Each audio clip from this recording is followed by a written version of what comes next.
बनाया हमें जिसने ज्ञान सितारे, वो बाबा है प्यारे दिलों के सहारे। वो बाबा है प्यारे दिलों के सहारे। बनाया हमें जिसने ज्ञान सितारे, वो बाबा है प्यारे दिलों के सहारे। वो बाबा है प्यारे दिलों के सहारे।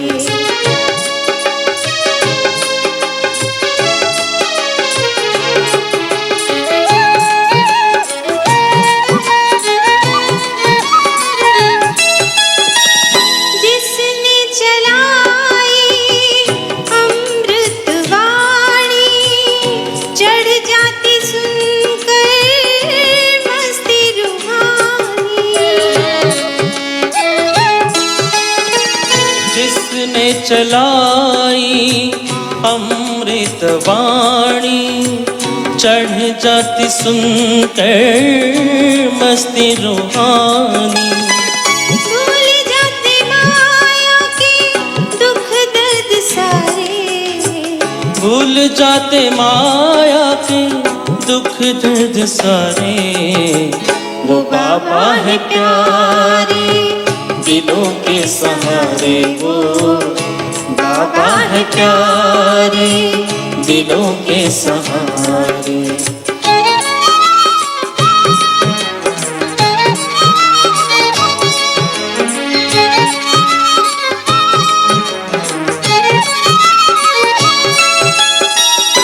जादू भरा ऐसा दीदार उनका, अतीन्द्रिय सुख में झूले मन सबका।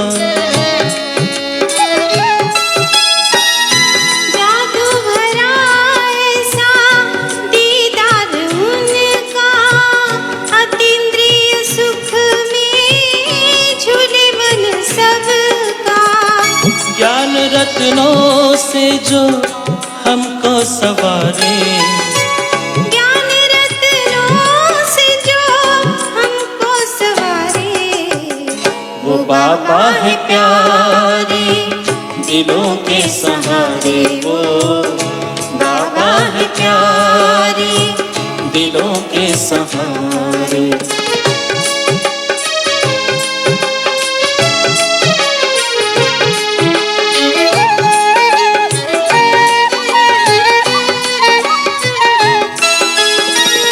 अपना बना के महान बनाया, दिव्य गुणों से जिसने सजाया। अपना बना के महान बनाया, दिव्य गुणों से जिसने सजाया। डूबी हुई नैया को लगाया किनारे, डूबी हुई नैया को लगाया किनारे। वो बाबा है प्यारे दिलों के सहारे वो, बाबा है प्यारे दिलों के सहारे। बनाया हमें जिसने ज्ञान सितारे, वो बाबा है प्यारे दिलों के सहारे वो, बाबा है प्यारे दिलों के सहारे।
ओम शांति। आज रविवार है और हम सभी अव्यक्त बाप दादा के महावाक्य सुनेंगे। तपस्या वर्ष समाप्त हो गया है। 91-92 शिवरात्रि से शिवरात्रि तक तपस्या वर्ष था, तो वो समाप्त हो गया है। तपस्या वर्ष में बच्चों ने बाबा से बहुत वायदे किए। सबसे बड़ा वायदा क्या किया कि हम इस तपस्या वर्ष में बाप समान बनेंगे। अब तपस्या वर्ष तो समाप्त हो गया, बाप समान तो बने नहीं। तो आज बाबा ने उसकी रिजल्ट बताई है, कहाँ तक बने हैं और कितना आगे करना है। अगर बाबा से सच्चा स्नेह है, प्यार है, तो उस प्यार की निशानी क्या है? शिव बाबा से तो प्यार है, पर ब्रह्मा बाबा से भी प्यार है। तो उसकी सबसे बड़ी निशानी क्या होगी कि जो वो कहते हैं उन जैसा वो हम करें, और दूसरा वो जैसे अव्यक्त फरिश्ता बने हम भी वैसा ही बने। तो बाबा भी कई बार कहते हैं कि वो अव्यक्त फरिश्ता बने और हम अभी तक साकार में हैं, और फिर शिव बाप ब्रह्मा बाप को बुलाते हैं, बाप दादा से मिलते हैं। लेकिन हम कब उनके समान बनेंगे? हम कब उनके पास जाकर मिलेंगे? यहाँ तक बुलाना उनको, यहाँ मिलना, ये भी कब तक? आखिर तो हमें ही वहाँ जाना है ना। तो फरिश्ता हमें बनना होगा, बाप समान हमें बनना होगा, तब हम सचमुच बाबा से वतन में मिल सकेंगे। फिर वहाँ से तो घर जाना है। अभी ब्राह्मण, फिर फरिश्ता, सो देवता। लेकिन फरिश्ता और देवता के बीच में मुक्ति धाम तो जाना ही है, तभी तो देवता बनेंगे। तो अब तक हम कितने मुक्त बने हैं, वो हम अपने आप से पूछें। फिर बाबा ने नशा भी चढ़ाया है। तुम कौन हो? आधार मूर्त हो, उद्धार मूर्त हो। बाबा 3 शब्द कहते हैं, आधार मूर्त, उद्धार मूर्त और उदाहरण मूर्त।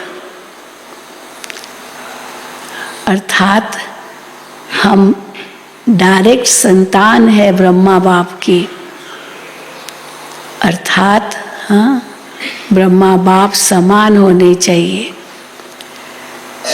तो इसीलिए वो स्नेह का रिटर्न हम कितना दे रहे हैं वो बाबा ने आज रिजल्ट मांगी है। तो सुनेंगे बाबा के महावाक्य। आज 11/9/2022 है और ये मुरली रिवाइज कर रहे हैं 8 अप्रैल 1992 की, 8/4/92।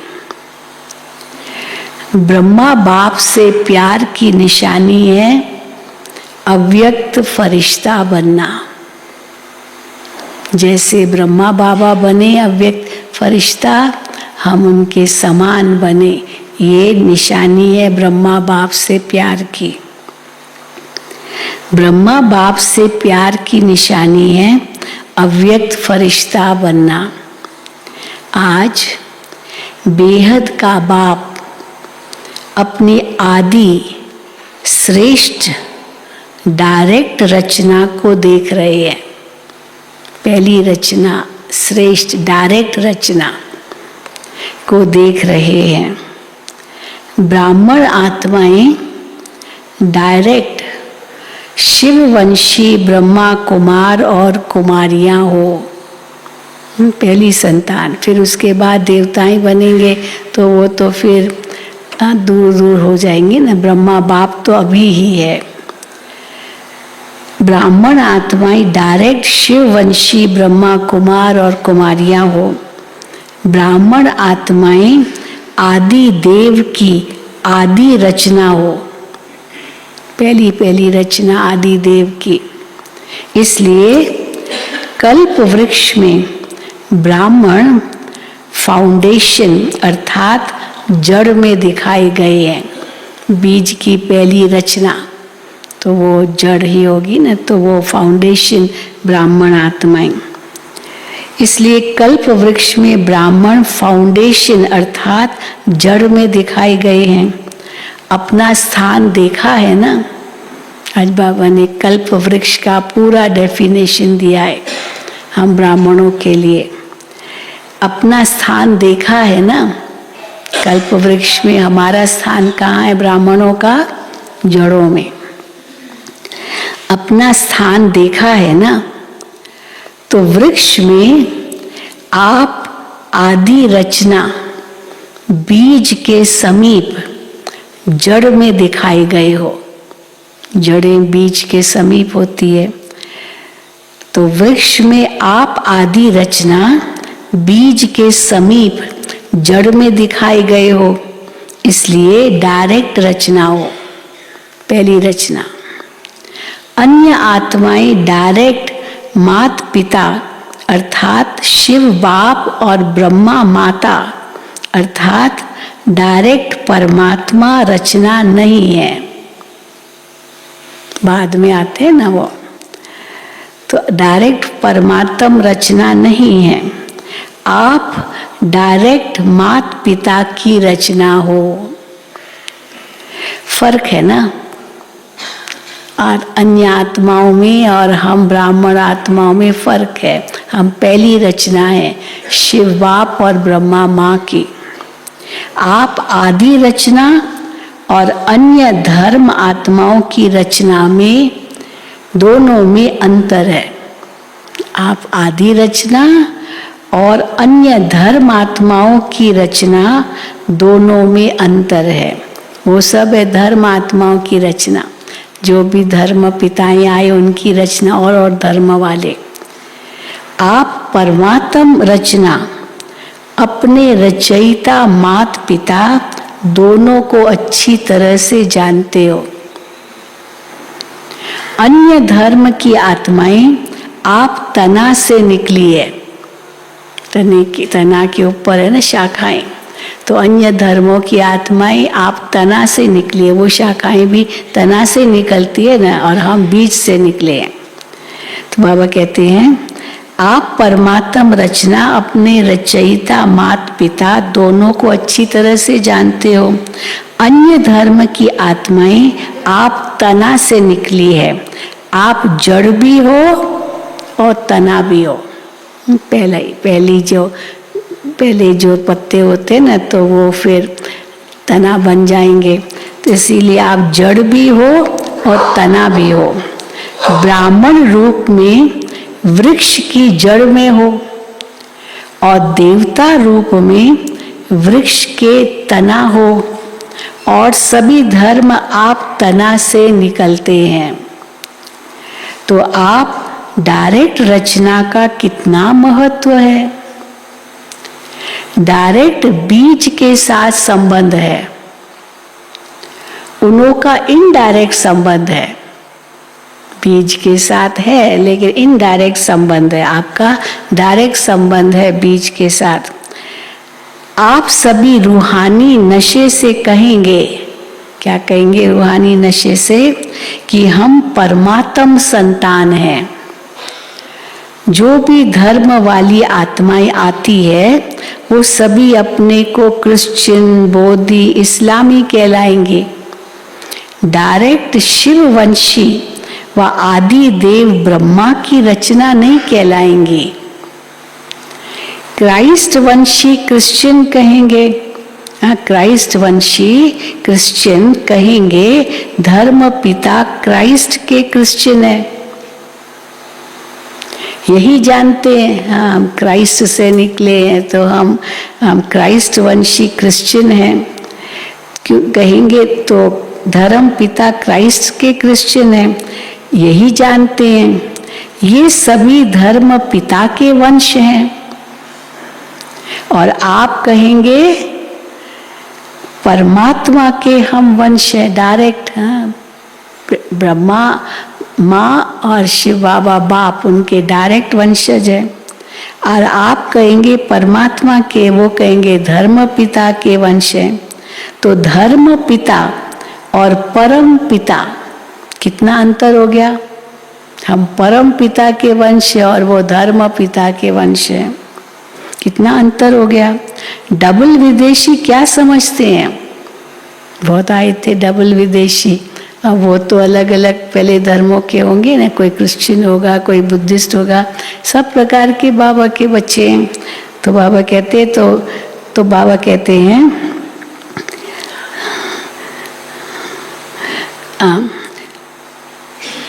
डबल विदेशी क्या समझते हैं, परम पिता के हो या धर्म पिता के हो। परम पिता के अर्थात डायरेक्ट रचना होना। तो डायरेक्ट और इनडायरेक्ट में कितना अंतर है। नशे में भी अंतर है तो प्राप्ति में भी अंतर है। इसलिए भक्ति मार्ग में भी इनडायरेक्ट अपने इष्ट द्वारा बाप को याद करते हैं। जो उनका इष्ट होगा, क्राइस्ट होगा, क्रिश्चियन धर्म वाले क्राइस्ट के थ्रू, चलो कहेंगे कि क्राइस्ट ने भी फादर को याद किया तो क्राइस्ट के थ्रू करेंगे। इसलिए भक्ति मार्ग में भी इनडायरेक्ट अपने इष्ट द्वारा बाप को याद करते हैं। अगर कोई शिव भक्त भी है, बाबा ने कहा वो शिव भक्त भी अगर है तो वो भी इनडायरेक्ट है। कैसे, तो भी वो शिव शंकर को एक मान करके याद करते हैं। शिव कहते हैं पर फिर वो शंकर समझते हैं, तो वो शंकर भी तो एक रचना हो गई, तो वो भी डायरेक्ट तो नहीं हुए, डायरेक्ट शिव बाबा की रचना। तो अगर कोई शिव भक्त भी है तो वो भी शिव शंकर एक मान करके याद करते हैं, तो इनडायरेक्ट हो गए ना। जानते भी हैं कि राम का भी रामेश्वर है। अभी कोई राम के भक्त है, अब उनको पता है कि राम ने भी शक्ति कहाँ से ली, तो कहते कि रामेश्वर शिव से ली। तो राम के ऊपर शिव है लेकिन फिर भी याद तो राम को ही करेंगे। तो जानते भी हैं कि राम का भी रामेश्वर है लेकिन फिर भी याद राम को ही करेंगे। तो भक्ति भी इनडायरेक्ट हो गई ना, क्योंकि भक्त आत्माओं की रचना भी पीछे की आत्माएं हैं, वो द्वापुर वाली आत्माएं हैं। आप डायरेक्ट परमात्म वंशी आत्माएं हो। क्या नशा चढ़ाओ, हम कौन हैं? आप डायरेक्ट परमात्म वंशी आत्माएं हो। द्वापुर में भक्ति भी करते हो, और वहां भी हम कैसे हैं? द्वापुर में भक्ति भी करते हो तो बिना पहचान के भी पहले शिव बाप की भक्ति करते हो। जब शिव बाप की भक्ति शुरू हुई तो शंकर नहीं था, शंकर की भक्ति तो बाद में हुई है। तो पहले तो जो ओरिजिनल भक्त थे उन्होंने तो केवल शिव की भक्ति की, लिंग की। तो पहले शिव बाप की भक्ति करते हो। ब्रह्मा विष्णु शंकर ये सूक्ष्म देवताओं की पूजा भी पीछे शुरू होती है, आदि में नहीं। द्वापुर के आदि में केवल हम शिव की भक्ति। तो अन्य आत्माएं रचना भी इनडायरेक्ट आत्माओं द्वारा है, और भक्ति में भी इनडायरेक्ट भक्ति है। डायरेक्ट शिव पिता की भक्ति नहीं, शंकर साथ में समझ लेते, शिव शंकर, तो भी इनडायरेक्ट हो गया। तो बाबा कहते तो अन्य आत्माएं रचना भी इनडायरेक्ट आत्माओं द्वारा है, और भक्ति में भी इनडायरेक्ट भक्ति है। और आप डायरेक्ट भक्त हो, द्वापुर में भी डायरेक्ट भक्त हो, अभी संगम पर भी डायरेक्ट बच्चे हो। इनडायरेक्ट नहीं, द्वापुर में भी डायरेक्ट भक्त हो, इनडायरेक्ट नहीं, अर्थात शिव की पूजा भी आरंभ करते हो। तो प्राप्ति में भी देखो, आप डायरेक्ट आत्माओं अर्थात डायरेक्ट रचना को अनेक जन्मों के लिए वर्षा जीवन मुक्ति का मिलता है। क्योंकि डायरेक्ट रचना हो तो प्राप्ति भी सबसे अधिक, आधा कल्प के लिए जीवन मुक्ति है। तो बाबा कहते हैं तो अर्थात डायरेक्ट रचना को अनेक जन्मों के लिए वर्षा जीवन मुक्ति का मिलता है। अन्य आत्माओं को जीवन मुक्ति का वर्षा मिलता है, लेकिन जो द्वापुर में आएंगे वो भी तो शुरू में तो वो उनकी जीवन मुक्त स्थिति है ना। और वैसे कल्प वृक्ष में वो रजो प्रधान स्थिति है, लेकिन उनकी सतो प्रधान स्थिति होंगी क्योंकि वो द्वापुर में आई है। तो बाबा क्लियर करते हैं, अन्य आत्माओं को जीवन मुक्ति का वर्षा इतने समय का नहीं मिलता है। आपकी जीवन मुक्ति आधा कल्प चलती है, और अन्य आत्माओं को जीवन मुक्ति और जीवन बंध दोनों ही आधा कल्प के अंदर मिलती है। हमारी आधा आधा कल्प जीवन मुक्ति, आधा कल्प जीवन बंध, लेकिन उन्हों की आधा कल्प जब जीवन बंध हमारा शुरू होता है, वो नई आत्माएं आती है तो उनकी उस समय जीवन मुक्ति होती है। तो बाबा कहते हैं अन्य आत्माओं को जीवन मुक्ति और जीवन बंध दोनों ही आधा कल्प के अंदर मिलता है, द्वापुर से। वो भी द्वापुर से आदि वाली आत्माओं को मिलेगा। पीछे वाली आत्माएं जो द्वापुर अंत में आएगी या कलयुग में अभी भी आत्माएं आ रही, तो भी वो शुरू में तो जीवन मुक्ति स्थिति अनुभव करेंगे ना। तो बाबा कहते हैं पीछे वाली आत्माओं को तो थोड़े जन्मों में ही दोनों ही प्राप्ति होती है, जीवन मुक्ति और जीवन बंध। और विशेषता यही है कि आपकी जो जीवन मुक्ति है, अर्थात वो जीवन मुक्ति गोल्डन सिल्वर एज चक्र में भी गोल्डन सिल्वर समय का समय है। जब सृष्टि चक्र में भी गोल्डन सिल्वर का समय है, उस समय आपकी जीवन मुक्ति है। और चक्र में जब जीवन बंद शुरू होता है, कॉपर आता है, तांबा युग जैसे कहेंगे, तो उनकी जीवन मुक्ति स्थिति है। तो वो भी अंतर हो गया। और विशेषता यही है कि आपकी जीवन मुक्ति अर्थात गोल्डन सिल्वर एज चक्र के भी गोल्डन सिल्वर समय पर प्राप्त होती है। आपकी गोल्डन एज है तो युग भी गोल्डन एज का है, और उनकी गोल्डन एज स्थिति होगी पर युग द्वापुर युग का है, तो फर्क पड़ जाएगा। आपकी गोल्डन एज है तो युग भी गोल्डन एज का है, प्रकृति भी गोल्डन एजेड है। चक्र को अच्छी तरह से जानते हो ना। और अन्य आत्माओं की जब गोल्डन एज है, क्योंकि वो द्वापुर में आती है तो उस समय उनकी गोल्डन एज है, तो अन्य आत्माओं की जब गोल्डन एज है तो युग गोल्डन एज का नहीं है। तो कौन सा युग है उस समय? वो कॉपर एज का है। तो वो द्वापर युग तो कॉपर एज का वो युग है और आयरन एज का युग है, कलयुग है। कॉपर एज में उन्हों की गोल्डन एज है और आपकी गोल्डन एज में गोल्डन एज है। ये भी अंतर हो गया। तो कितना अंतर हुआ? आप सतो प्रधान है तो प्रकृति भी सतो प्रधान है और वो रजो प्रधान प्रकृति में सतो प्रधान स्टेज का अनुभव करते हैं, क्योंकि द्वापर में आते हैं तो प्रकृति भी रजो प्रधान है पर उनकी गोल्डन एज है। तो वो रजो प्रधान प्रकृति में सतो प्रधान स्टेज का अनुभव करते हैं। तो डायरेक्ट और इनडायरेक्ट रचना का कितना अंतर है। तो हम हो गए डायरेक्ट और वो हो गए इनडायरेक्ट। इतना नशा है कि हम डायरेक्ट परमात्म रचना है। सदा नशा रहता है या कभी कभी नशा चढ़ता है? बाबा ये भी पूछते हैं ना, नशा है पर सदा ही ये नशा है या कभी कभी चढ़ता है? परसेंटेज में फर्क पड़ जाता है। हाँ, पड़ जाता है परसेंटेज में फर्क। कभी 100% रहता है तो कभी 50%। लेकिन रहना क्या चाहिए? क्या रहना चाहिए? क्या रहना चाहिए? बोलो। 100% रहना चाहिए। सदा एक रस रहना चाहिए ना। कभी रहता है कभी नहीं रहता है तो भी तो क्या कहेंगे। सदा एक रस रहना चाहिए ना। तो चाहिए भी कब तक कहेंगे? एक रस रहना चाहिए तो बाबा कहते ये भी कब तक कहेंगे? चाहिए एक रस। सदा नशा रहता है। ये फलक से नहीं कहते हो, नहीं कहते हो फलक से कि सदा नशा रहता है।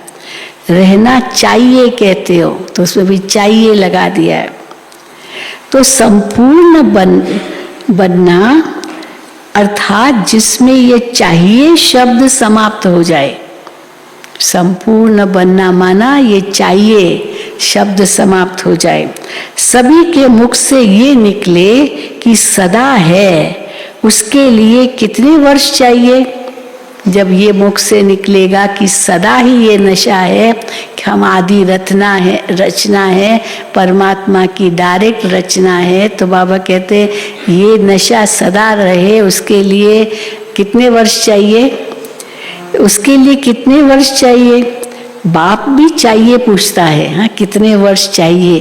तो बाबा ने भी चाहिए शब्द कहा और हम भी कहते चाहिए ये होना चाहिए। तो कितने वर्ष चाहिए? तो बाप भी चाहिए पूछता है कितने वर्ष चाहिए? 10 चाहिए, 10 वर्ष और चाहिए कि उससे भी ज्यादा व कम चाहिए बाप समान बनने लिए या आदि रचना का नशा चढ़ाने लिए? क्योंकि तपस्या वर्ष आरंभ किया, अब तो समाप्ति का समय भी हो गया। लेकिन जब आरंभ किया तो सबने क्या संकल्प किया?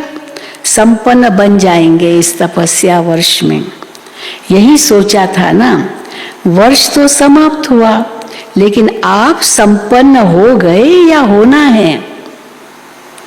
और वर्ष चाहिए? हाँ, फिर बाबा पूछे कितने वर्ष चाहिए? औरों को चैलेंज करते हो कि सेकंड में मुक्ति, जीवन मुक्ति का वर्षा लो। वह कहते हो 25 वर्ष में वर्षा लो, ऐसे कहते हो क्या? तो 12 मास में कितने सेकंड कितने दिन हुए? 1 साल हो गया तपस्या वर्ष, तो 12 मास में कितने सेकंड कितने दिन हुए? तो सबको संपन्न बन जाना चाहिए या अभी और समय चाहिए? कितना क्या रिजल्ट है? कितने वर्ष चाहिए ये बता दो। हाँ भाई बता दो कितने वर्ष चाहिए संपन्न बनने लिए। नहीं तो दूसरा वर्ष समाप्त होगा फिर भी यही गीत गाएंगे कि अभी समय चाहिए। अब उसको भी देखो 92 कितने साल हो गए? हाँ 30 साल हो गए। 30 साल पहले था तो अभी भी कहेंगे चाहिए। नहीं तो दूसरा वर्ष समाप्त होगा फिर यही गीत गाएंगे कि अभी समय चाहिए। ये चाहिए का गीत कितने समय का है? गीत का भी तो 3 व 5 मिनट टाइम होता है ना। गीत कोई भी बजते हैं तो बहुत लंबा गीत होता है तो बोर हो जाते हैं, भाई पूरा करो, अभी गीत पूरा नहीं हुआ है क्या। हाँ, तो 3 मिनट चलो बढ़ा करके 5 मिनट, हमारे कई गीत 7 मिनट के भी हैं, चलो 7 मिनट, पर इससे थोड़ी 15 मिनट एक ही गीत चलता है। तो बाबा कहते हैं गीत का भी 3 व 5 मिनट टाइम होता है ना। तपस्या वर्ष में दृढ़ संकल्प किया या केवल संकल्प किया, दृढ़ता की निशानी है सफलता, दृढ़ता की निशानी है सफलता। फिर तो इस वर्ष और फोर्स की तपस्या चाहिए ना, या सेवा करनी है। फोर्स की तपस्या चाहिए या सेवा करनी है, क्योंकि जब तपस्या वर्ष था तो सेवा थोड़ी कम की थी, अभी और सेवा करनी है या और तपस्या चाहिए। तो तपस्या चाहिए या सेवा करनी है, दोनों नहीं कर सकते हो साथ साथ, तपस्या भी हो और सेवा भी हो। आपका कर्म योगी टाइटल नहीं है, योग आपका कर्म योगी टाइटल नहीं है, केवल योगी है क्या। जब योगी है तो उस समय कर्म भी साथ साथ नहीं कर सकते हो क्या।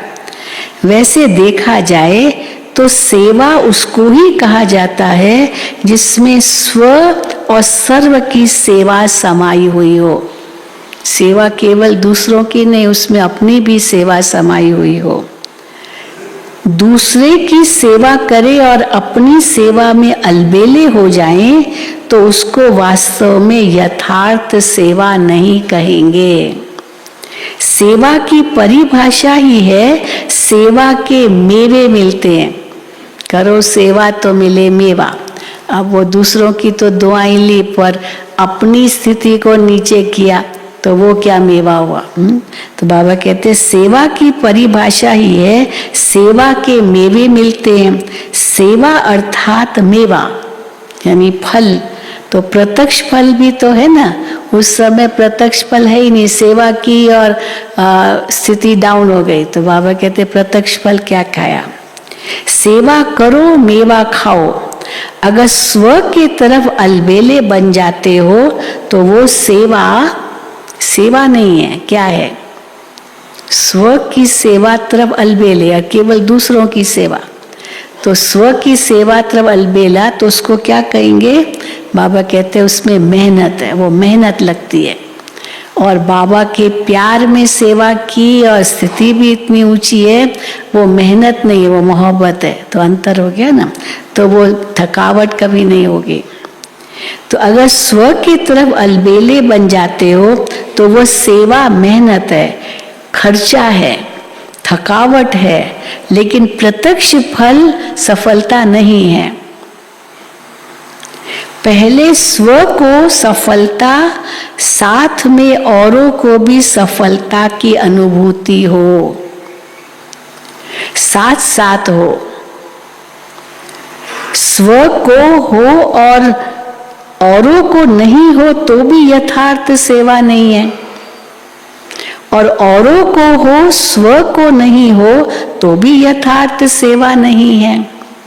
तो सेवा में सेवा और योग दोनों ही साथ साथ क्यों नहीं रहता, उसका कारण क्या है।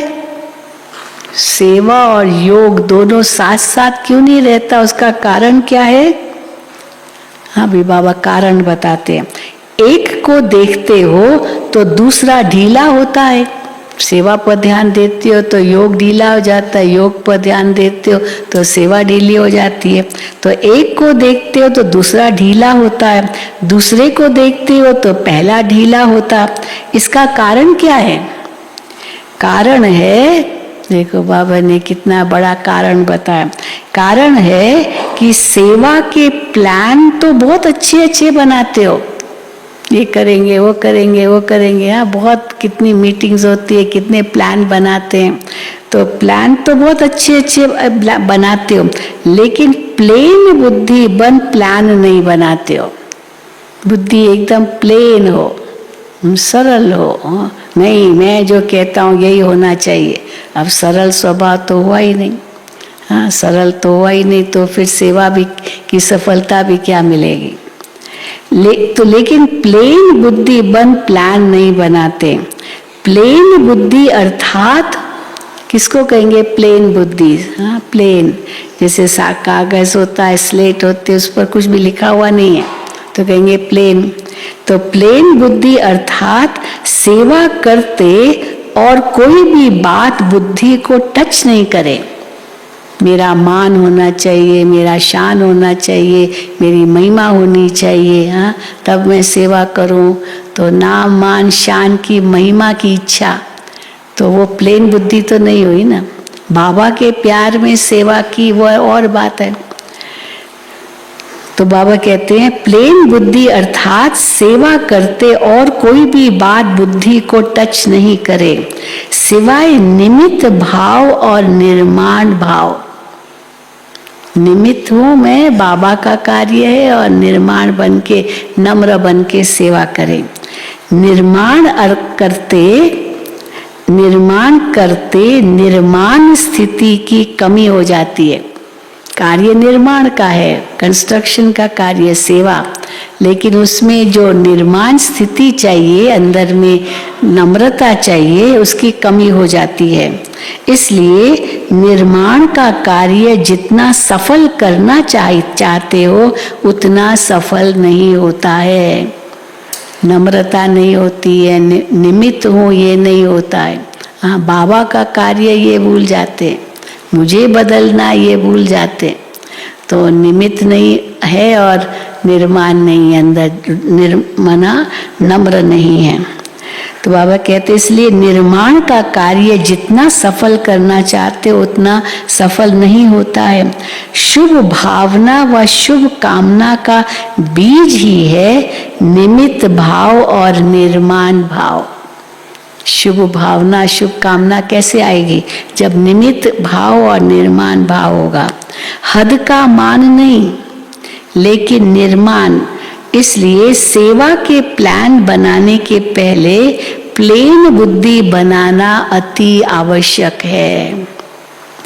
नहीं तो प्लेन बुद्धि की बजाय अगर बुद्धि में और अयथार्थ भाव का किचड़ा मिक्स हो जाता है तो जो सेवा का प्लान बनाते हो उसमें भी रत्न जड़ित के साथ साथ पत्थर भी जड़ जाते हैं। रत्न और पत्थर मिक्स हो जाते हैं। 9 रत्न जड़ेंगे तो 1 पत्थर मिक्स करेंगे। कोई भी चीज में 9 रियल हो और 1 आर्टिफिशियल हो। अब 9 रत्न है, उसमें 9 रियल है, चलो 1 आर्टिफिशियल है, क्योंकि 10वां भी बीच में होता है, तो 9 रियल है पर 1 आर्टिफिशियल है, तो वैल्यू क्या होगी? और ही लेने वाले को ये भी संकल्प चलेगा कि ये 9 भी रियल है या आर्टिफिशियल है, क्योंकि 1 उसमें आर्टिफिशियल होगा।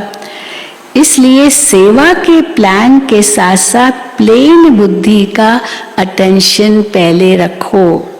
अगर प्लेन बुद्धि है और सेवा का प्लान इतना बड़ा नहीं भी है, फिर भी प्लेन बुद्धि वाले को नुकसान नहीं है, बोझ नहीं है। सेवा का फायदा कम है, लेकिन नुकसान तो नहीं कहेंगे ना। अपनी स्थिति बिगाड़ दी तो क्या फायदा हुआ? नुकसान ही हुआ ना। तो अगर चलो प्लेन बुद्धि है और सेवा में इतनी सफलता नहीं भी मिली तो भी कोई नुकसान तो नहीं है ना। सेवा का फायदा कम है, लेकिन नुकसान तो नहीं कहेंगे ना। मिक्स बुद्धि में तो नुकसान है। इसलिए यह वर्ष भी तपस्या का करेंगे। सेवा में तो कहते हो कि नीचे आ जाते हैं, सेवा जब करते हैं तो स्थिति नीचे आ जाती है। किसी ने कुछ कह दिया, गुस्सा आ गया, या हाँ डांटना शुरू कर दिया, खुशी खत्म हो गई, तो बाबा कहते, कई कहते सेवा में तो कहते हो कि नीचे आ जाते हैं, तो क्या करेंगे? फिर और बढ़ाएं तपस्या वर्ष। सिर्फ तपस्या करेंगे? जब स्वयं संपन्न बनो तब विश्व परिवर्तन का कार्य भी संपन्न होगा। कब होगा विश्व परिवर्तन का कार्य संपन्न? जब स्वयं संपन्न बनो। आप सबके संपन्नता की कमी के कारण विश्व परिवर्तन का कार्य संपन्न होने में रुका हुआ है। प्रकृति दासी बन आपकी सेवा के लिए इंतजार कर रही है। सत्युगी प्रकृति हमारी दासी होगी, पर वो इंतजार कर रही है कि कब हम मालिकों की सेवा करें। अभी तो प्रकोप लाती है ना, रोज सुनते हैं फलाने देश में भूकंप आया, फलाने देश में, भले न भी हो इतना नुकसान, लेकिन डर तो जाते ना लोग। प्रकृति दासी बन आपकी सेवा के लिए इंतजार कर रही है कि ब्राह्मण आत्माएं, ब्राह्मण सो फरिश्ता और फिर फरिश्ता सो देवता बने, तो हम ये ब्राह्मण फरिश्ता बने, फरिश्ता देवता बने। प्रकृति क्या इंतजार कर रही है? तो हम दिल व जान, सिक व प्रेम से इनकी सेवा करें, क्योंकि सिवाय फरिश्ता बने देवता तो बन नहीं सकते। ब्राह्मण तो है पर फरिश्ता बनना पड़ेगा देवता बनने से पहले। ब्राह्मण से फरिश्ता बनना ही पड़े, और फरिश्ता का अर्थ ही है, फरिश्ता किसको कहेंगे? फरिश्ता का अर्थ ही है जिसका पुरानी दुनिया, पुराने संस्कार, पुरानी देह के प्रति कोई आकर्षण का रिश्ता नहीं। तीनों में पास चाहिए। कौन से तीन? पुराने संस्कार, पुरानी दुनिया और पुरानी देह, इन तीनों के प्रति आकर्षण का रिश्ता नहीं। तीनों में पास चाहिए, तीनों से मुक्ति। वैसे भी ड्रामा में पहले मुक्ति का वर्षा है। देवता बनने से पहले तो मुक्ति धाम में जाएंगे ना, तो वो मुक्ति का वर्षा पहले है जीवन मुक्ति से। तो वैसे भी ड्रामा में पहले मुक्ति का वर्षा है, फिर जीवन मुक्ति का। वाया मुक्ति धाम के आप जीवन मुक्ति में भी नहीं जा सकते। ऐसे नहीं है कि यहाँ से सीधा सतयुग में चले जाएंगे, मुक्ति धाम तो जाना होगा उसके पहले। तो वाया मुक्ति धाम के आप जीवन मुक्ति में भी नहीं जा सकते। तो फरिश्ता अर्थात मुक्त, और मुक्त फरिश्ता सो जीवन मुक्त देवता बनेगा। कौन सा फरिश्ता जीवन मुक्त देवता बनेगा? मुक्त फरिश्ता, जिसकी गारंटी है कि फरिश्ता बने अभी मुक्ति मिलेगी बिना सजा खाए। तो बाबा कहते हैं और मुक्त फरिश्ता सो जीवन मुक्त देवता बनेगा।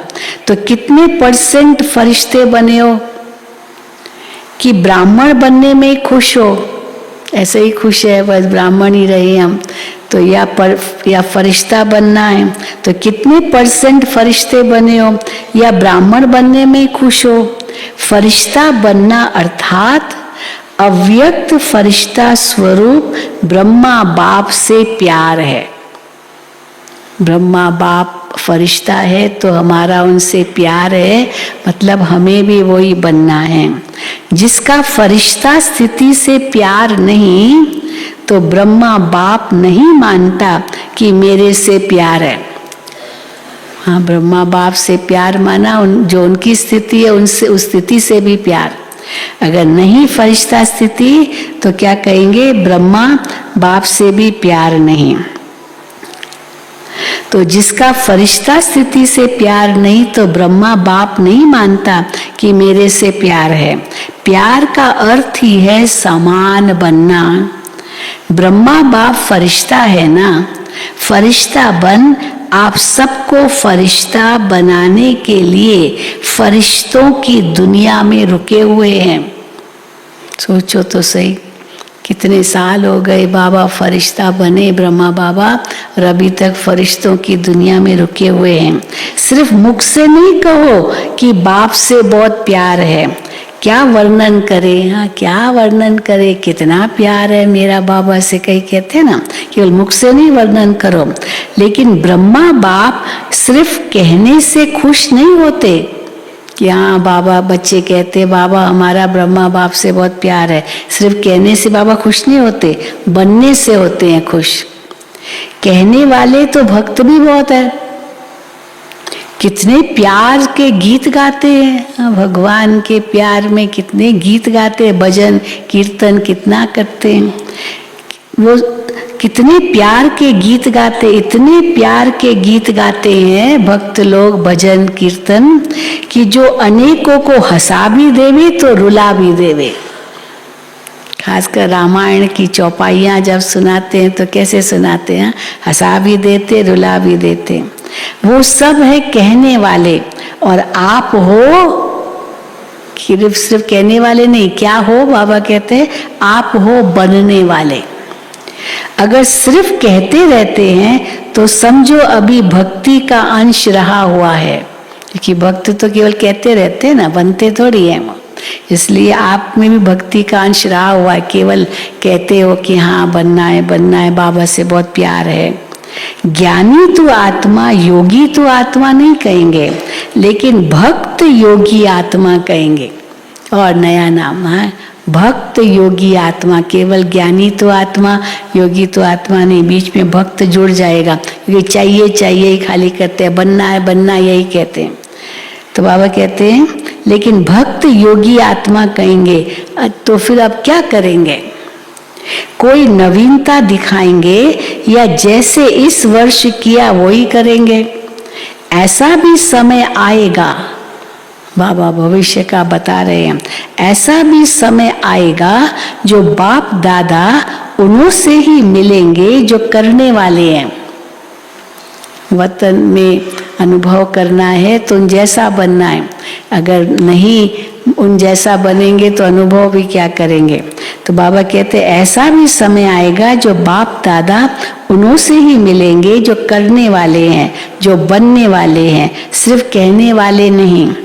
अभी तो सभी को अलाउ कर देते हैं, मधुबन में आ जाते हैं, सब आते हैं, बाप दादा से मिलते रहे ना, कई प्रकार के थे। अभी तो सभी को अलाउ कर देते हैं, भावना वाले भी आ जाओ, ज्ञानी योगी तो आत्मा भी आ जाओ, लेकिन समय परिवर्तन होना ही है। इसलिए अपने ऊपर और 10 गुना अंडरलाइन करके परिवर्तन होकर दिखाओ। फिर बाप दादा को उल्हेना नहीं देना। नहीं परिवर्तन करके दिखाया तो बाबा को लेना नहीं देना फिर कि ऐसे कैसे होगा, ऐसे क्यों किया, बाबा तो वतन में चले गए, बाबा ऐसे क्यों किया, हम आपसे मिले नहीं। तो बाबा कहते उल्हेना नहीं देना कि ऐसे कैसे होगा, ऐसे क्यों किया। आप पुरुषार्थ में स्ट्रिक्ट नहीं होते, हाँ स्ट्रिक्ट होते ना, बहुत अपने आप से स्ट्रिक्ट होते, क्या कहेंगे हिंदी में स्ट्रिक्ट होना, माना हाँ क्या कहेंगे स्ट्रिक्ट, नियमित मतलब नियम पालन पूरा।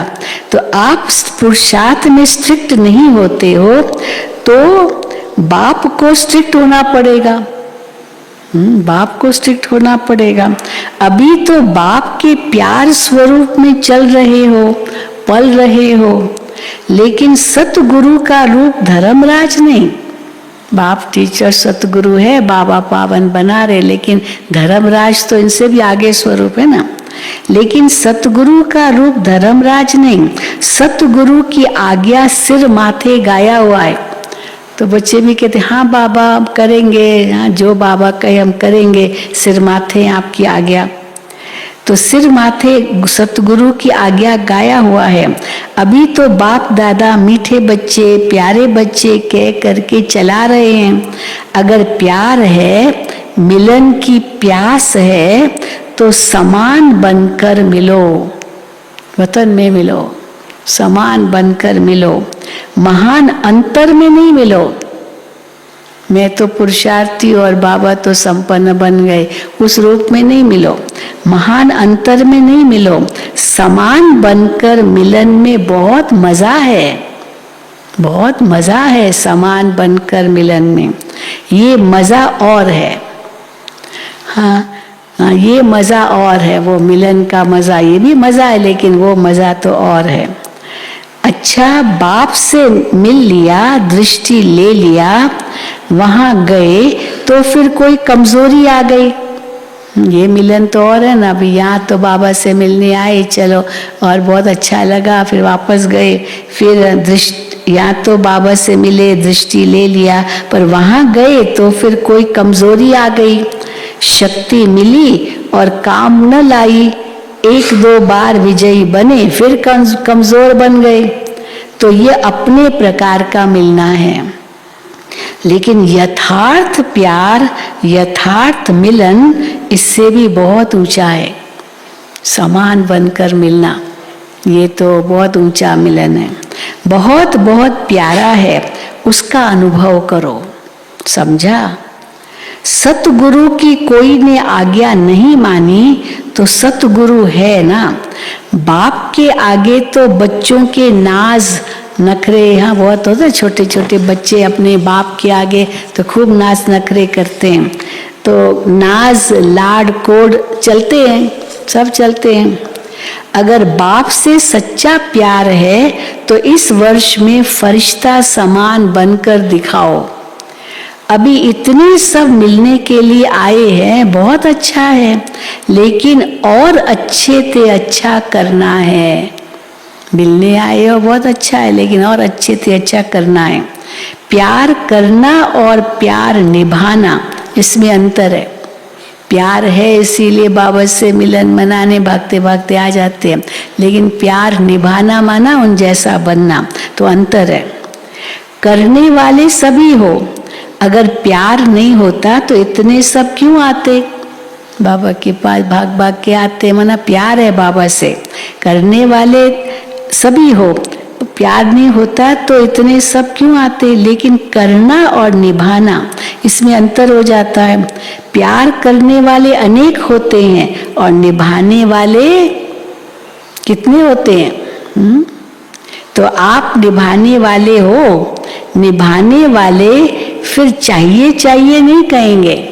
अगर निभाने वाले हो तो ये होना चाहिए, करना चाहिए, बाबा कहते वो चाहिए नहीं कहेंगे।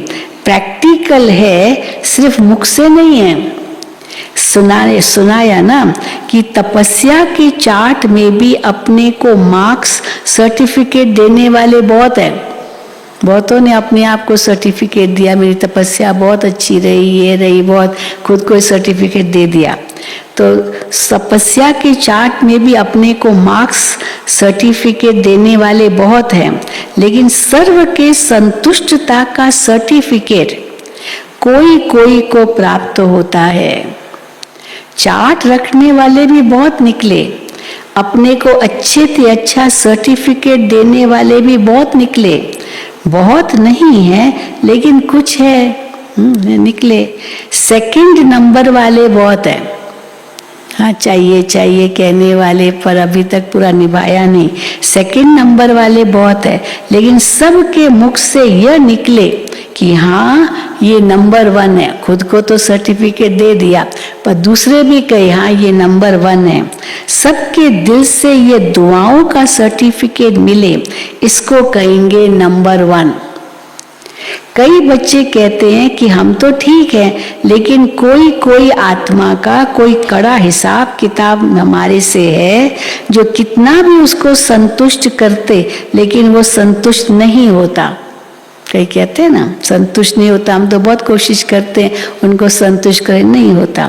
तो बाप दादा ने पहले भी कहा था कि अगर ऐसा कोई कड़ा हिसाब किताब है भी, तो भी कम से कम 95% तो सर्टिफिकेट मिलना चाहिए कि हम इनसे संतुष्ट हैं। 5% का कड़ा हिसाब किताब है, वो भी माफ है। चलो कोई बात नहीं, 5% फिर भी कभी संतुष्ट नहीं होंगे, कितना भी उनको संतुष्ट करने की कोशिश करो। तो बाबा कहते वो माफ है, लेकिन 95% दिल से दुआएं दे। कई ऐसे कहते हैं कि सबसे संतुष्ट कौन है? ऐसे कौन होगा जिससे सब संतुष्ट हो? ऐसा तो कोई नहीं है। यहाँ तक कह देते बड़ी दादियों से भी सब संतुष्ट नहीं है। अब देखो बाबा उसका भी जवाब देते हैं। कई ऐसे कहते हैं कि सबसे संतुष्ट कौन है? हाँ, भले हम कहेंगे कि यहाँ संतुष्ट, लेकिन ऐसा कोई नहीं है जिससे सब संतुष्ट हो। ऐसा तो एक भी दिखाई नहीं देता। बड़ों के लिए भी सोचते हैं कि इनसे भी तो नाराज हैं कई, तो हमसे हुए तो क्या बड़ी बात है। बड़ों से भी नाराज होते हैं ये लोग, तो हमसे हुए तो क्या बड़ी बात है। लेकिन देखो बाबा क्या कहते हैं, लेकिन उन्हों से 95% दिल से राजी है। बड़ों की बात तो दूसरी है। क्यों दूसरी है?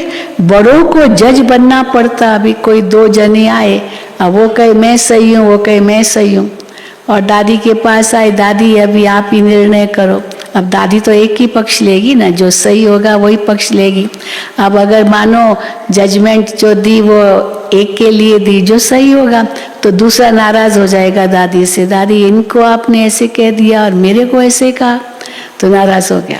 अब दादी तो सही सर्टिफिकेट, जज भी जो होता है वो ये थोड़ी दोनों पक्षों को देगा, एक सही है एक गलत है ना, ऐसे थोड़ी है कि दोनों ही सही है, एक सही है एक गलत है। अब जिसके लिए गलत कहा वो नाराज हो जाएगा, बड़ों से भी नाराज हो जाते हैं। तो बाबा कहते हैं बड़ों के लिए भी सोचते हैं, इनसे ही नाराज हैं तो हमसे हुए तो क्या बड़ी बात है, लेकिन उन्हों से 95% दिल से राजी है। तो बड़ों की बात दूसरी है, बड़ों को जज बनना पड़ता है। तो दो में से एक की बात हाँ करेंगे, वो कहेंगे बहुत अच्छे, जिनके लिए हाँ किया उनके लिए वो कहेंगे बहुत अच्छे, और जिसको ना करेंगे वो कहेंगे ये भी अच्छे नहीं है। जब निर्णय तो एक ही पक्ष का होगा ना, तो जज एक को हाँ करेगा या दोनों को? एक को ही हाँ करेगा ना, तो जिसको ना किया वो तो नाराज हो गया। तो जज एक को हाँ करेगा या दोनों को, तो वो बातें अलग बात है, हाँ बड़ों की बात। लेकिन दिल की तपस्या, दिल का प्यार, निमित्त भाव, शुभ भाव, वो सर्टिफिकेट सामने देखो। बड़ों को शुभ भावना तो सबके लिए, लेकिन निर्णय तो एक का ही करना होगा। ये नहीं कॉपी करो कि बड़ों से भी संतुष्ट सब नहीं है, हम तो पास हो जाएंगे, ऐसे नहीं सोचो। 95% अगर संतुष्ट हैं तो नंबर मिल जाएगा, 5% को छोड़ो, समझा? अच्छा, चारों ओर के आदि पिता के आदि रचना, डायरेक्ट रचना, श्रेष्ठ आत्माएं, सर्व जीवन मुक्त का वर्षा, अनेक जन्म प्राप्त करने वाली आत्माएं, सर्व ब्राह्मण सो फरिश्ता, फरिश्ता सो देव आत्मा बनने वाली अधिकारी आत्माएं, सदा प्लेन बुद्धि बन सेवा के प्लान में सफलता प्राप्त करने वाली आत्माएं, बाप से सच्चा स्नेह, सच्चा प्यार निभाने वाली सर्व समीप आत्माओं को बाप दादा का याद प्यार और नमस्ते।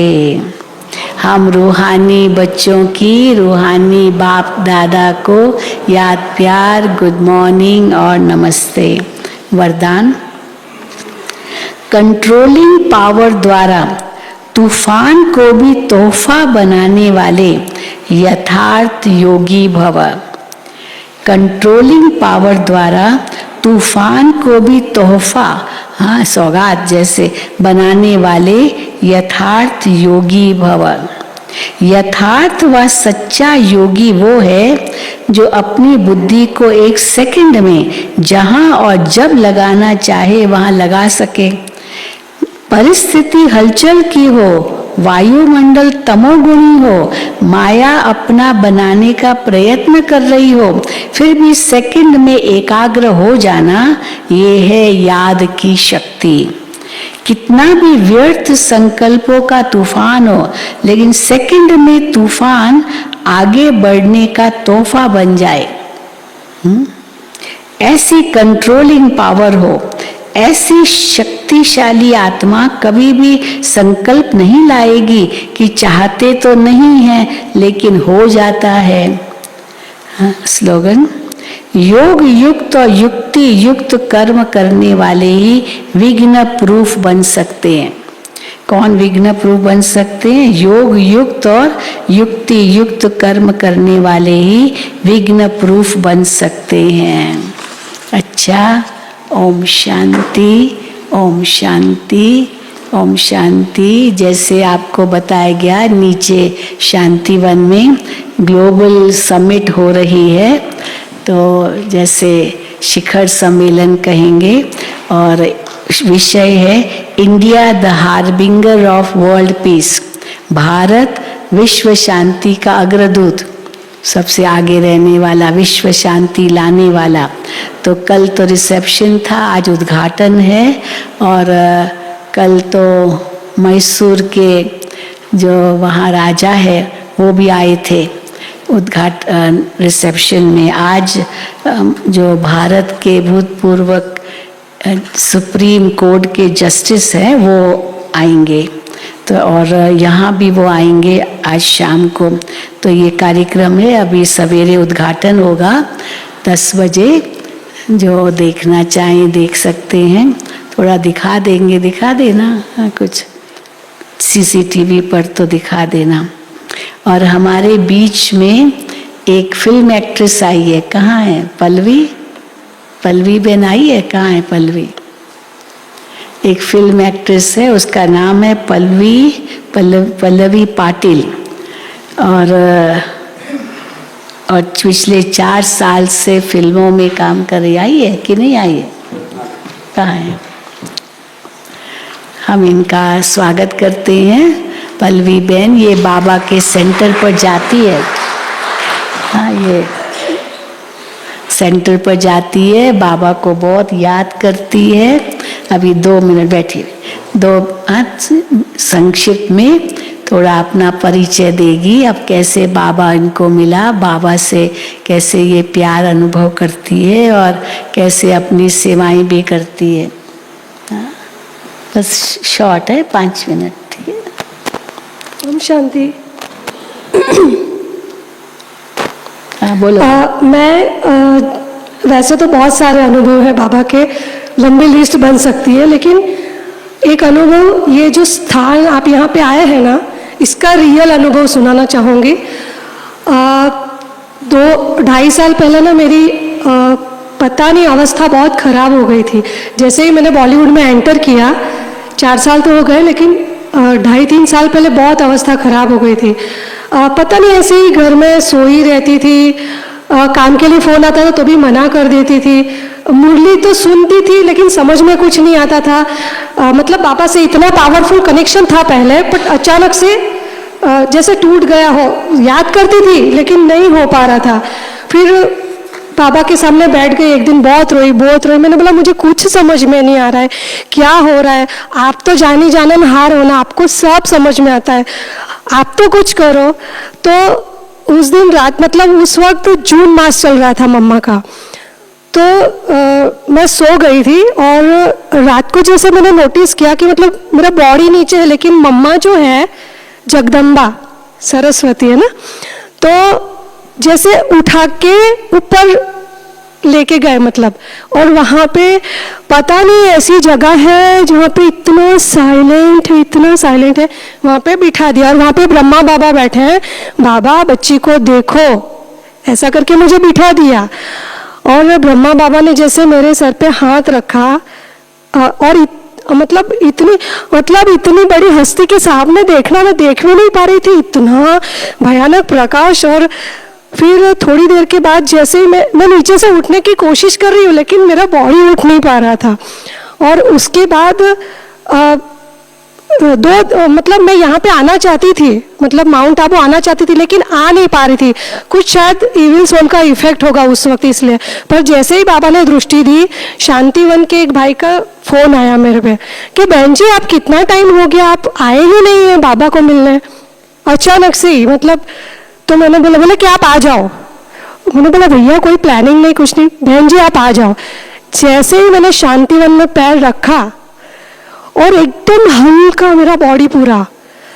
और उसके बाद मतलब खाना पीना भी खा रही थी लेकिन टेस्ट नहीं आ रहा था उस वक्त। वो जैसे ही मैंने ब्रेकफास्ट किया, टेस्ट आने लगा। और फिर रतन नवीनी दादी से मिलने को मुझे लेके गए। तो मैं इनकी दृष्टि की बात करती हूँ, उनकी दृष्टि कितनी पावरफुल होती है। तो दादी ने मेरे को 10 मिनट दृष्टि दी। पहले तो पूछा कहाँ से आए हो, तो मैंने मेरे स्टेट का नाम लिया। एक बार बोला, 2 बार बोले, नहीं कहाँ से आए हो तुम। फिर उनको मतलब पता होगा ना मेरी रियलिटी, मैं कहाँ से आई हूँ, मुझे हमको तो जो दिखता है हम वही बोलते हैं। बोले नहीं आप कहीं और से हो, ऐसा बोले। फिर मुझे दृष्टि दी। और जब से मैंने उनकी दृष्टि ली और मैं घर पे गई, और उसके बाद से मेरा वापस चालू होने लगा। और जैसे मैंने ये जो मम्मा का बोला आपको, तो मैंने मेरी मम्मी को फ़ोन किया था कि मम्मी ऐसे मम्मा मेरे को ऊपर लेके जाती है और फिर ये सब क्या था, मतलब समझ में नहीं आती ना कुछ बातें। तो मम्मी बोली आज का वरदान पढ़ो आप। वरदान में मैंने बोला आप ही बोल दो, एक तो वैसे भी मुरली समझ में नहीं आती। तो मम्मी ने बोला कि बाबा ने आज वरदान में ये बोला है कि जो बच्चों पे कुछ ऐसा इफेक्ट हो जाता है तो मैं अपने दूतों को भेजता हूँ ताकि उस बच्चों को, मेरे बच्चों को पूरा मैं क्लीन कर सकूं। और तब मुझे समझ में आया अच्छा तो मम्मा इसीलिए मुझे लेके गई। और बॉलीवुड का भी काफ़ी एक्सपीरियंस है, कई कई जगह पे मैं ऐसी ही अटक गई थी, लेकिन खुद ब्रह्मा बाबा एकदम यंग लड़के के रूप में जाके बड़े बड़े अफसरों से, बाद में उन लोगों ने मुझे बोला आपके डैडी आए थे और आपके, लेकिन मुझे तो पता था कि मेरे डैडी गांव में है। जब वहाँ पे मेरे फोटोज, मेरे स्क्रीन, मोबाइल के स्क्रीन पे फोटो होता है ब्रह्मा बाबा का, हमेशा रहता है। ये अभी की ही बात है, कुछ ऐसा हुआ था, थोड़ा सा मैं अटक गई थी। आप तो जानते हो इतनी बड़ी बड़ी हस्तियों के बेटे अटकते हैं, फिर भी 25-25 दिन तक उनको अंदर रहना पड़ता है। बहुत सारे लोग अंदर ही थे, लेकिन मुझे जब बुलाया गया तो मैंने बोला बाबा मेरी इज्जत आपकी इज्जत, मम्मी तो इतने क्लासेस कराती है, सब कुछ कराती है, तो मतलब थोड़ा सा ये होगा, आप देख लेना। तो जैसे मुझे एक ही फ़ोन आया, मैं मिलने गई, और मिलने गई तो वो बोले आपके पापा आके बोल के गए हैं कि ये मेरी बच्ची है, कहीं पे भी किसी भी चीज़ में इसका नाम नहीं आना चाहिए, ये बहुत क्लीन है, ठीक है। तो वो अफसर ने बोला कि हमको ऊपर जवाब देना पड़ता है भाई साहब, मतलब हमको ऊपर जवाब देना पड़ता है। तो बोले वो तुम्हारे बड़े साहब है ना, उनका फ़ोन आ जाएगा।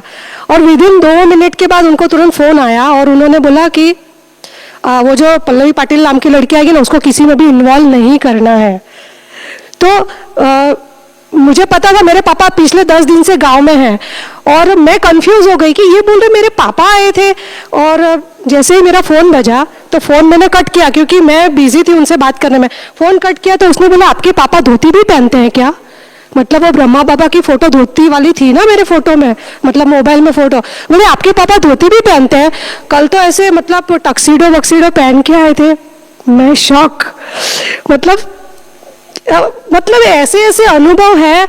और तो ये जो जगह की बात करती हूँ ना, जिस जगह पे आप जैसे ही पैर रखते हो, मधुबन में कोई भी जगह, मतलब बाबा की शांतिवन हो, पांडव भवन हो, तो आपकी आधे से ज़्यादा परेशानियाँ जैसे ही पैर रखते हो वहीं पे दूर हो जाती है। और दूसरी बात कहूँगी कि मैं जो भी जहाँ काम करती हूँ, लेकिन क्लासेस, हर क्लासेस में सुनती हूँ, क्योंकि जितने भी क्लासेस आते हैं, कोई भी क्लासेस में से ऐसी कोई पॉइंट आपको मिल जाती है जो बहुत काम करती है।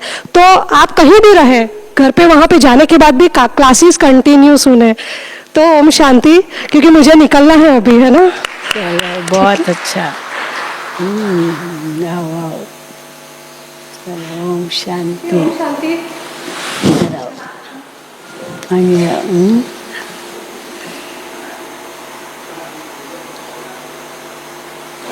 थैंक यू, चलिए बाय। 3 मिनट बाबा की याद में बैठेंगे।